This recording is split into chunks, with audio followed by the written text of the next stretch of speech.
We are back. How's it going, man? How you been doing? Been good. Been good. It's hunkering down and trying to keep some type of sanity. I try to exercise every day, whether it's just a walk outside or some other type of workout. Try to keep your mind sharp and all that good stuff. So, what about you? Same. Been playing a lot of PS4. I'm not doing that. I'm, doing some lifting around the house. Got some weights, and of course, I go on walks too when I can when the weather's nice. Was able to. It was really nice last weekend. Was able to, buy a little small grill.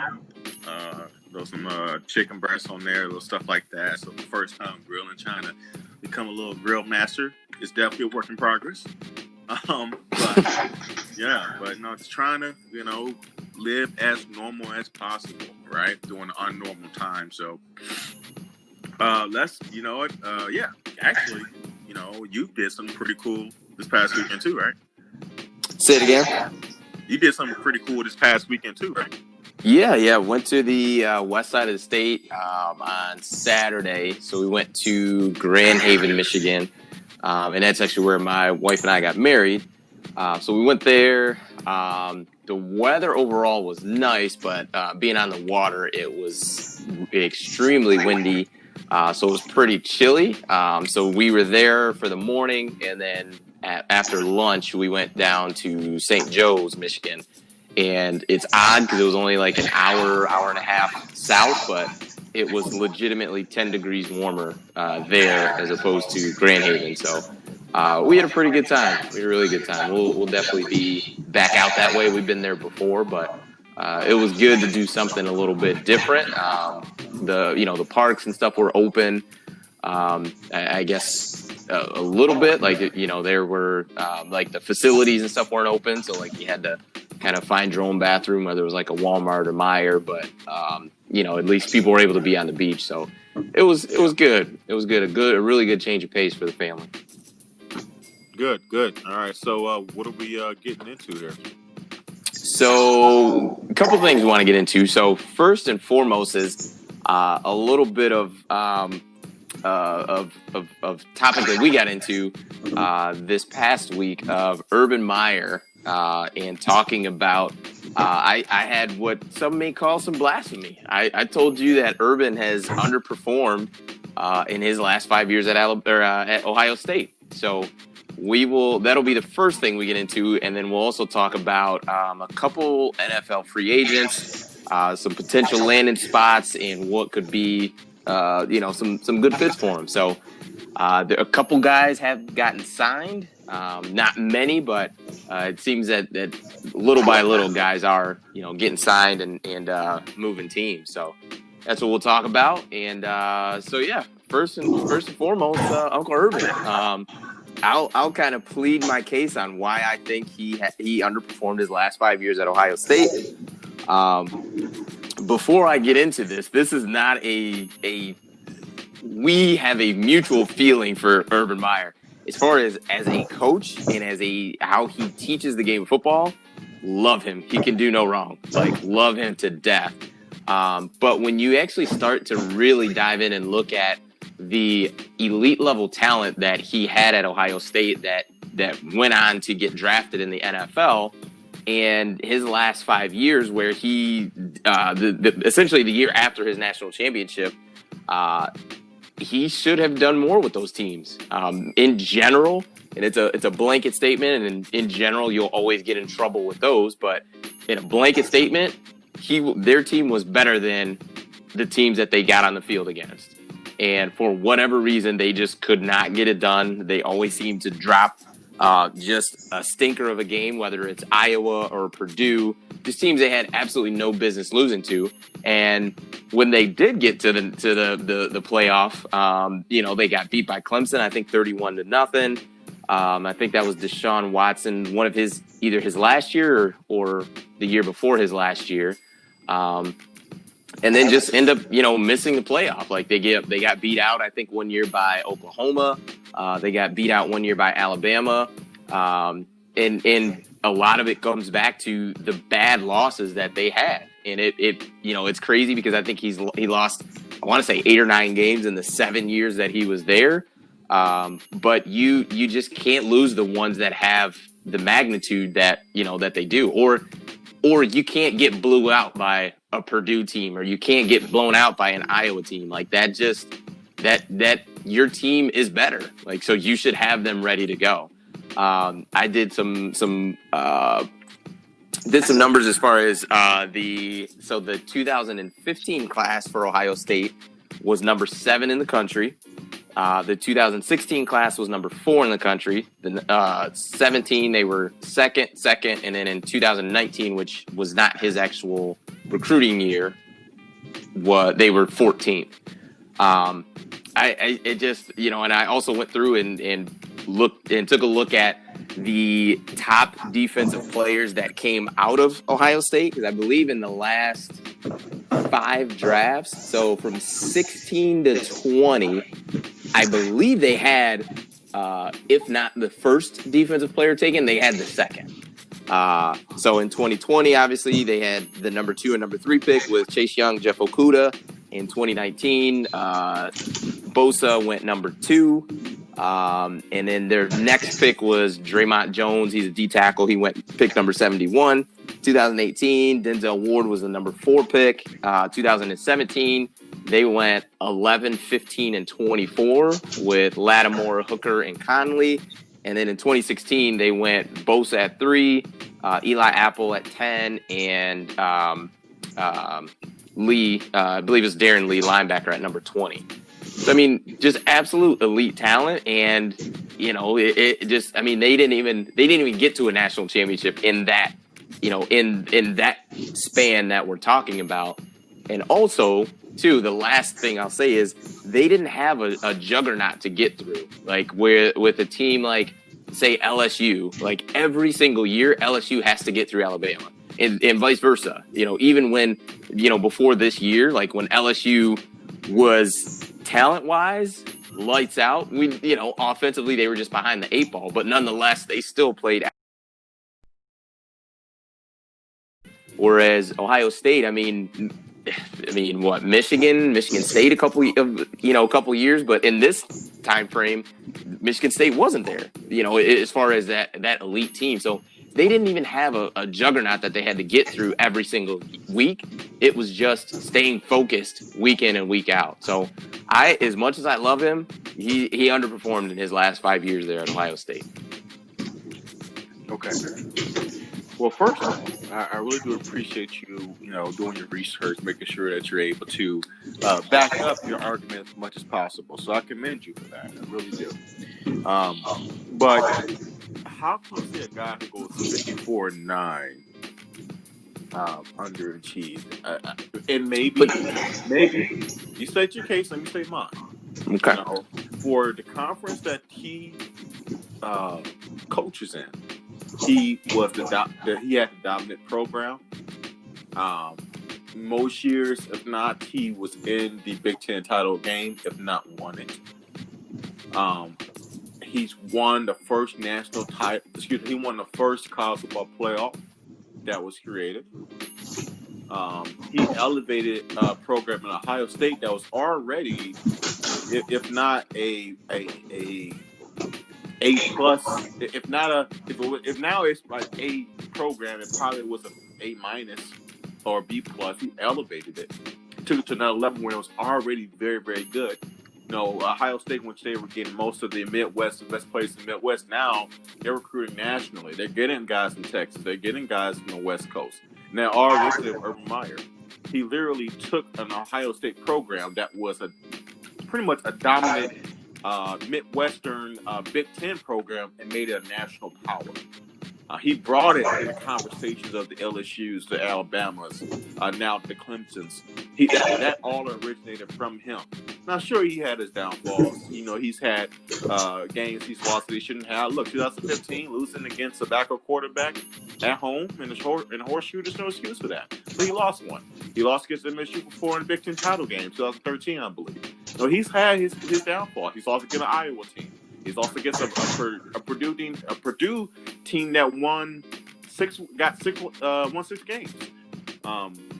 It was dominated primarily by one player, in Rondale Moore, who was a true freshman. So look, he's had some black eyes on his resume at Ohio State. I'm not going to deny that. But we look at the total picture. He dominated his conference. He won a national title. And like I said, he went 54-9, which is a 90% winning percentage. I can't say that is underachieving. I can't say that's underachieving. But to me, it's not as if he took over. I mean, he did a phenomenal job of recruiting guys and getting guys there on campus. But also with that, I mean, it's easier to win games when your players are better. Like that, like we talked about a couple episodes ago, like that of the difference of Ohio State and Michigan. Like if you're better, like you should win. You should win, like most of the games. So to me, just looking at the totality of 54-9, like that is an incredible record. But at the same time, too, you drop 2 games in a season when like you should not lose those games. Like just to me, it's more than just your overall record. It's what did you do with it? Because even though it hasn't happened yet, I'd rather lose 2 games in a season and make it to the national championship and win it than I would of going undefeated and not get there and end up number 3. Like, so you know what I mean? Like, so it's not just the record. Like those days are gone. Like now, especially now when it is the top 4 get in. So, if you're not TCU in what was that, 2004, where they finished undefeated, but were the number 3 team and didn't get a chance to play for a national title. Like that, those days are gone. And I get what you're saying. Like, yes, 54-9 is incredible. And he did take Ohio State to another level. But also, too, there's a 5-year gap in there where he did not perform and get them to where they needed to be. Did not perform. What do you consider not performing? I mean, getting blown out by Purdue and losing to Iowa. That's a black eye. Those are black eyes. That's not performing. You're taking black eyes out of a. You're looking at totality of his career at Ohio State. You're picking the small black eyes that happen. Here's the thing. I guarantee you, none of those black eyes really happened in the same year. The same year he lost to Purdue is not the same year he lost to Iowa. I'm pretty sure. The same year he lost at home versus Michigan, the same year he lost to Purdue. It's not. Good. And I think they had a loss to Virginia Tech somewhere in there as well at home, if I'm not mistaken, or at Virginia Tech, one of those years. I think that was the 13. Well, but nonetheless, I would rather have them all in one season because essentially what you're doing is each black eye you have is ruining your season. Like it's ruining your chance to get to where you want to be. Losing to a Michigan State team with a backup quarterback at home ruined your season because now they go to the Big Ten championship game and they go to the final of the playoff and you don't.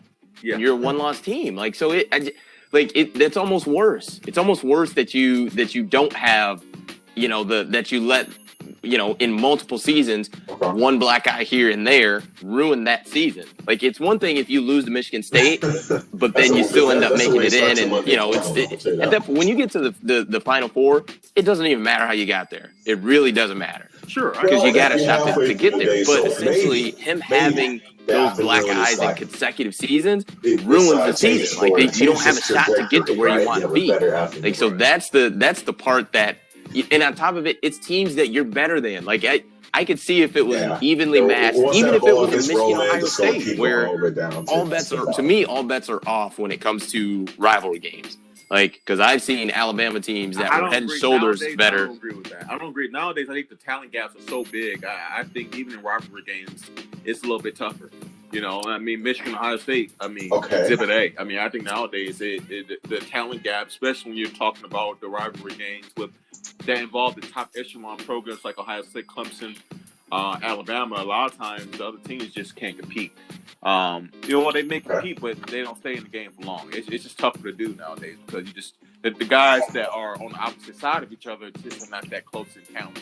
Well, in that case, then this is worse. You're pleading my case of why he did underperform because the losses he has isn't even Michigan, Ohio State. It's Michigan State. It's Iowa. It's MSU Purdue. But MSU is a better program than Michigan is then. Okay, if you tell me that, then okay. So this year is if Ohio State and Clemson played. How do you think that game would have gone? The the playoff game. How do you think that game goes if Justin Fields doesn't play? That sounds familiar. If Okay. Justin Fields doesn't play, Clemson probably wins. What are you talking about? I don't think I understand the question. Well, you do understand it. The reason I asked that is Michigan State didn't have their starting quarterback. And 90% of teams in college football, if they don't have that, are done for. Okay, but and you lost then. You lost that game. But but you're saying the dude's underachieving. I mean, then you can take hell. We can all have been in college football. That happens more in college football. I tell you what, I'll great. contact the buyer. I'm not 100% sure. It happens to Saban. It happens to Dabo. They don't really have on their. If it wasn't for Matt Brown wetting himself, they don't have on their purchase order what awards in terms of what are their preferred. You got it to me. I just no. So for you to be head and shoulders more talented I'll than contact the buyer and I'll let you the guys teams know. that you're like. Is it Romeo? Dude, Iowa. Come on, Iowa and Purdue. Like there's no. Okay. I'm not letting that. I'm not letting that go. Not letting it go. He's got to be better. I can't believe you're saying the dude is underachieving. I mean, my gosh, man. I can understand. Okay. You saying he with all the talent he had, man, he really has some weird drops. I could see that, but my gosh, to say underachieved. Right. I can say he's a great coach and he underachieved. Though both those things can be true. Like it's not. They're not mutually exclusive. Hell, I mean, he underachieved. What did Harbaugh done? Harbaugh must have been in like a. Normally for Nissan, I do know. Harbaugh's never been in that conversation. UPS as far as the upper echelon of coaches. So I would assume that they agreed to his order based on. Well, I mean, let's go with the assumption that's kind of like football. Like, yeah, you should get there. You should beat the teams that you're better than. Like, yes, that's how it's. I mean, that's life. That's why the big dogs. Okay, so I can't relate. I mean, I can't relate to that. So I mean, maybe this is just Michigan fan to me. I'm not on that level. So I look at Ohio State like I just aspire to be that one day. So maybe that's just that part coming out of me. I don't know. But anyway, that could be.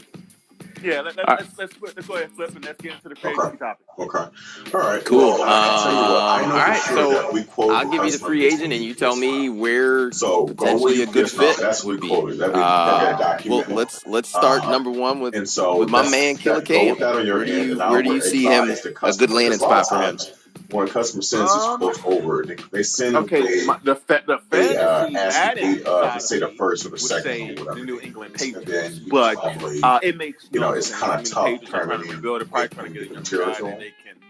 So I should be able to get them to agree to a couple of days later. Like most great coaches, I'll contact the customer as of now. Go presumption upon UPS ground, and we'll go from there. Like Cam's already set. Even if he didn't have the personality that he has, he's already set his ways as a quarterback. He's not going to change at this point at 31 years of age. And he's not an accurate guy. He just doesn't fit systematically wise, nor personality wise as well. But just for the fun of the Madden side of me, he thinks he'll be cool. Exactly. But in terms of an actual good fit, I just made the note in the OR, so I'll contact the customer. For him. I think Jacksonville will be a good fit. Thank you, Patsy. Hope your day gets better. Pretty much. Well, you don't still think the Bears, right? I mean, because they got Foles, right? No. They have Nick Foles. I said I think he would have been a better pick than Nick Foles.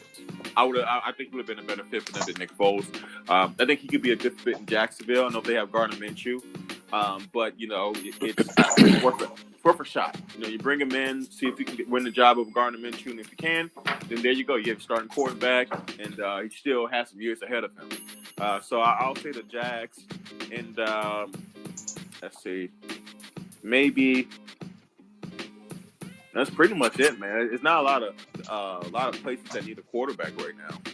Maybe Buffalo as a back. But see, the problem is that you need to bring Cam into a situation in which he has a legit chance to win a starting job. So I agree. Yeah, I don't think Cam. To me, he's a starter. Like he's not a backup guy. I don't think he would be a good backup quarterback. No. I think he needs to be able to compete for a starting job. It's tough, but the two teams I picked were the Patriots, and I actually picked the Raiders because I thought it doesn't seem as if Gruden is sold on Derek Carr for whatever reason. But nonetheless, I think that, you could bring him in and just say, hey, we're having an open competition, give it a go. But there's just not a lot of spots for him. Like, even Jacksonville, I would prefer, if I'm the Jags, I'd prefer to go with Minshew because he's cheap. Right, exactly. He is free. He's not even a first round or second round quarterback. Like, he is truly free. Yeah, maybe you found something in this, and you got it for cheap. I get it. And then from there, obviously we know the Super Bowl formula. It is rookie contract at quarterback and spend everywhere else. Yeah. So I would stick with Minshew mania. What about the Dolphins? If you're the Dolphins and let's say, and I don't think they would have drafted him at 4 if they had legit injury concerns, but I don't know. Maybe the best thing. I mean, let's say. No, I'm not. Okay. Never mind. Because I'm going with Fitzpatrick for probably 5-6 games, and then depending on where we're at, I mean, if we're 0-6 and out of contention, then maybe I just sit Tua until probably the last quarter of the season, let him play the last 4. But because I just roll with Fitzpatrick, because Fitzpatrick knows what he is. Yeah. Cam's not going to come in there knowing what Cam's going to come in like, oh, I'm the starter, and next year I'm going to be the starter, and then next year I'm going to start over Tua as well. So that's why I'm here. Like, that would be Cam's mindset, I think. Yeah, I think the weird thing for Cam is there's just not a lot of franchises. There's either franchises that just got a young guy, quarterback they're trying to groom, that he's just not a good fit to go to. And then there's franchises that have a quarterback that that they have already, like I said, the Bears would have been about. I just don't understand why the Bears can go for that. I think Cam Newton is a better quarterback than Nick Foles and Mr. Trubisky. And I mean, I'm fine with Foles. I thought it was a good move for the Bears. I mean, Trubisky's terrible, and I think Foles can galvanize that locker room where they had no real faith in the quarterback position, and now they can have some faith in it. I don't think he'll be spectacular, but he doesn't need to be. Like, they have legit weapons in Chicago. So he just needs just be good. Like, you don't even have to be great. Not too many spots for Cam, and what's obviously killing him is just not being able to get in front of, the team doctors and show, the physical, that the foot's good and he's healthy and the shoulder's good, all that. So what's incredible about him, and I want to move on to 2 other free agents, but it's incredible. I mean, this guy is literally I think it was 2016 with 17, 4 years removed from being the MVP of the league at the age of 26. It wasn't like he was 30. Nope. He was literally a young prime and at the top of his game, but just the way he played is such a freaking nature. The way he played is just, he kind of wore on him, and I think it's almost like, man, Cam, maybe if you would have just slid a few more times, you know what I'm saying, instead of trying to fight every yard, and he's just, and it's unfortunate too, because it's a bad thing for the league. Cam Newton, when healthy, is one of the most electrifying guys we've ever seen in the history of football. He literally is. I've always thought about him as the LeBron James of the NFL in terms of being a freak of nature at his position. Yeah. Do I believe that he is done? I don't. I do believe that there is a chance, if he can get himself right physically, that he can find a way to be good and effective. I mean, he's 31, and we'll see. But how about let's talk about your boy Clowney, Jadeveon. So I've got 2 spots picked out for him. The first spot I actually have is Tennessee Titans. When you look at the major contracts, the only one they really have is Tannehill. And really, for quarterback money, he's not making top tier money. It's a good chunk of change, and I would love to have that, but nothing major. And they could pay him some relatively big money on a shorter deal. Because I mean, to me, you've got Derrick Henry that's on, he's on the franchise tag right now. So you're looking to try to win now. Like if for sake of discussion, if the Titans were able to win a Super Bowl next year with Derrick Henry on a franchise tag, they probably wouldn't bring him back.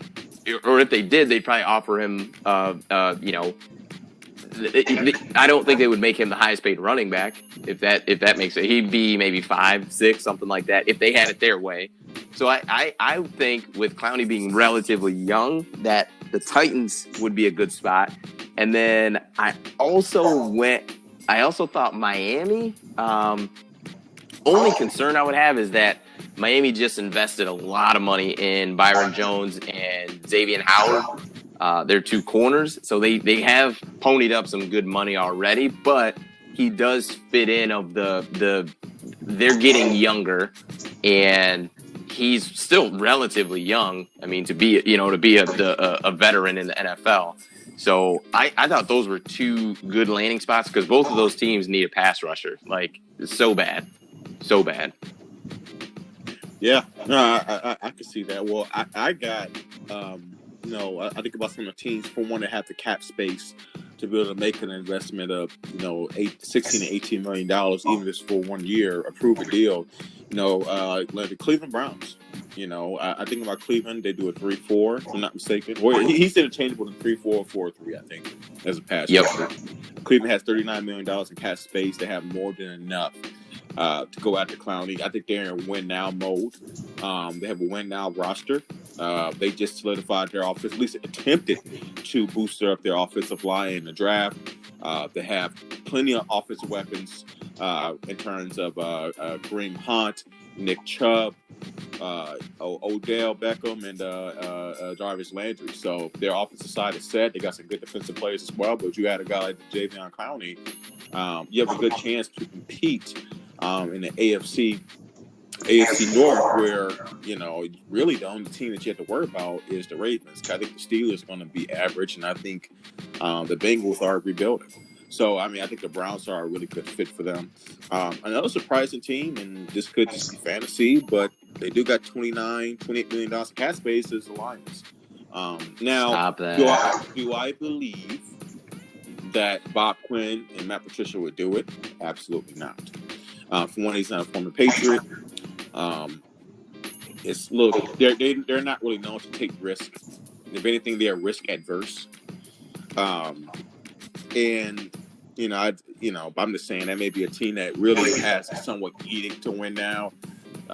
You take your chance. If you're Bob Quinn, and let's say Clowney wants basically 3 years, $19 million, basically fully guaranteed. So 3 years, $57 million. Would you do that deal?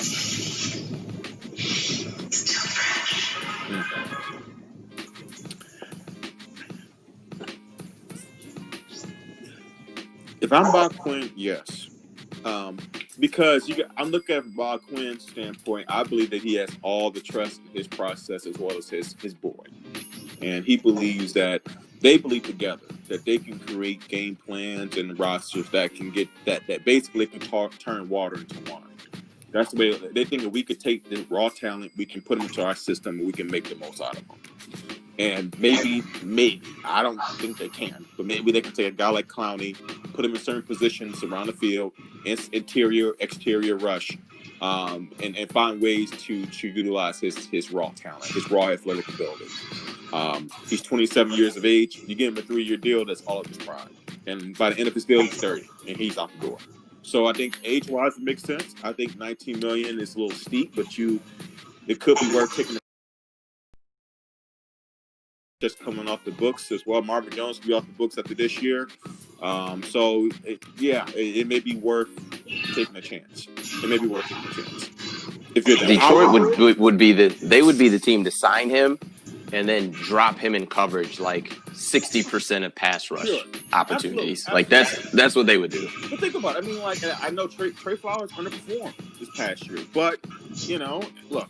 If you believe in Trey Flowers and you believe Jadeveon Clowney has some really good raw skills, raw potential, that you put him in the right positions, he can be successful. And if you have an edict to win now, and he's just sitting out there, you do have the cap space. Maybe you should take a chance instead of always doing a safe route. You know, like again, I've already said they're not going to do this, but I could see this being one of those teams, one of those wild card teams that's not reported on, that could come out of nowhere and with the right price tag, and they could make a run at him, and he wouldn't totally lock them up given the price tag.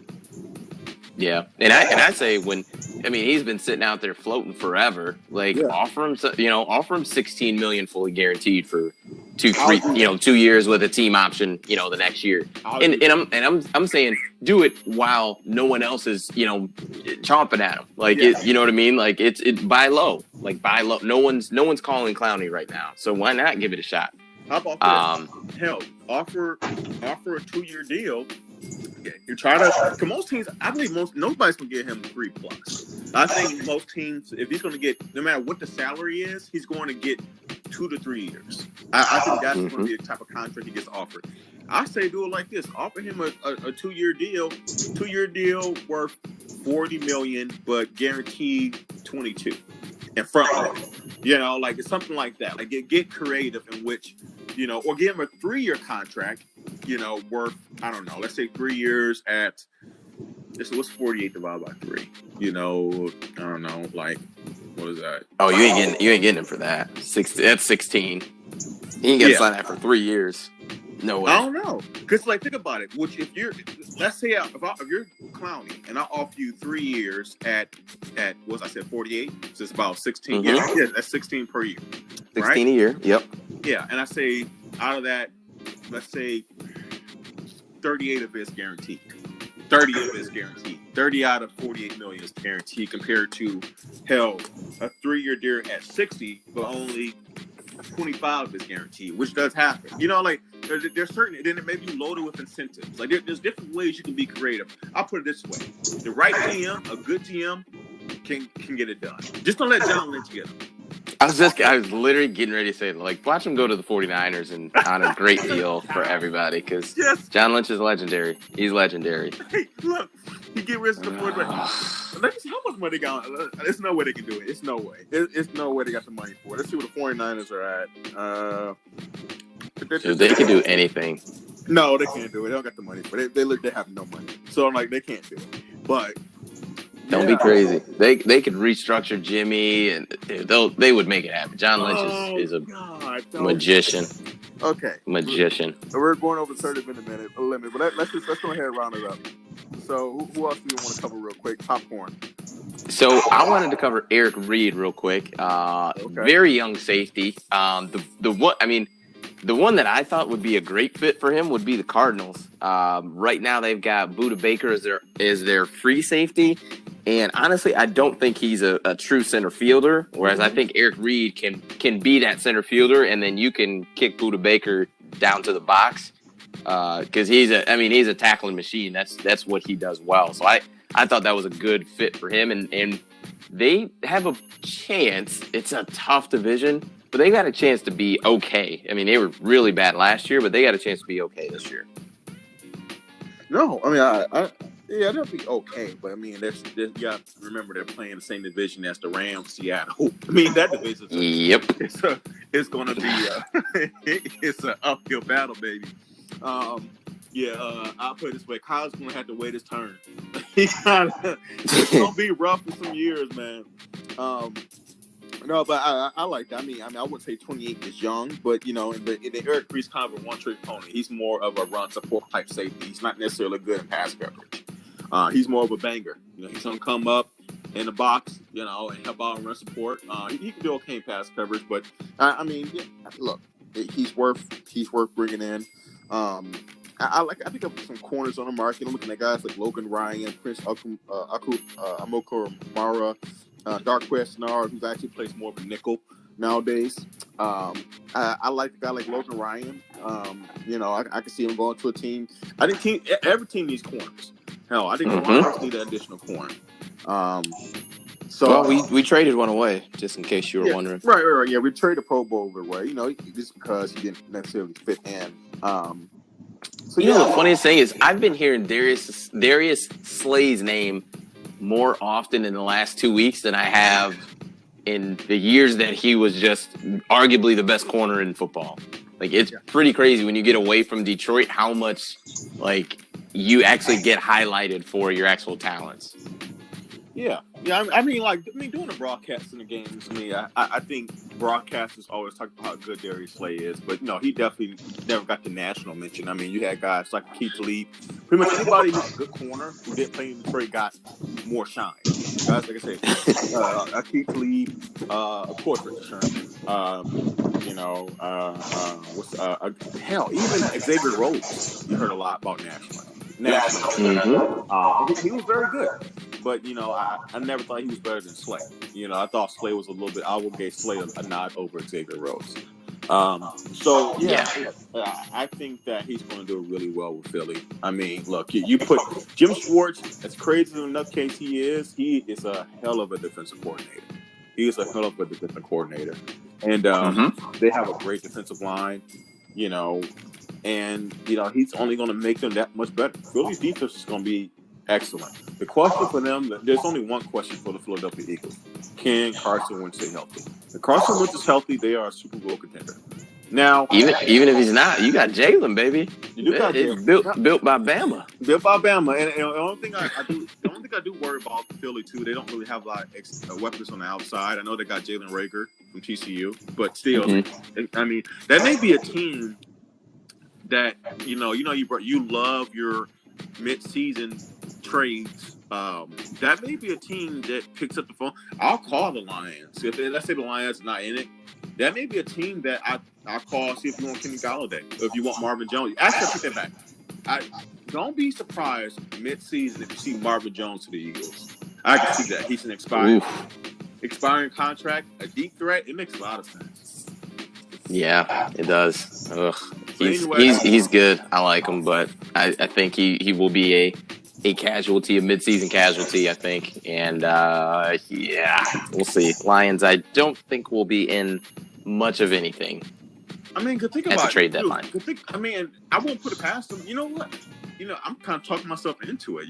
Marvin Jones won't finish the season with the Lions. I'm starting to think that, because think about this. This is the same front office that traded Golden Tate when you were technically still in the hunt for a wild card.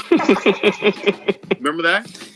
Yep. And then he went and balled out with the Giants. I'm like, balled out with the Giants, traded for snacks, and it was like this weird thing, all because they didn't want to pay Golden Tate and extend him, right? Which I wasn't against, but it's just like, you were still in it, So look, say the Lions by the trade deadline is what let's say they're 4-3. 4-3, 4-4, somewhere in that range, right? So they're not out of it. They're not first place in the North, but they're in the hunt for a wild card spot. They already got Kenny Galladay. I can see them saying, you know what? Let's try to get Marvin Jones for a 3rd round pick. I can see them doing that. Well, I'm looking at their schedule right now, and if we're 4-3, if we're 4-3, number one, the back half of the schedule, like stop it. Wait. The schedule got released, didn't it? It did. We gotta do another podcast about that. I'm excited. Oh God, it is the schedule releases. Hold on, you can't be looking at that without me looking at it. All right, well, listen, let's wrap this one up, and that'll be something for the next episode. All right. The Dre and Des podcast. For real. All right, man. Baby.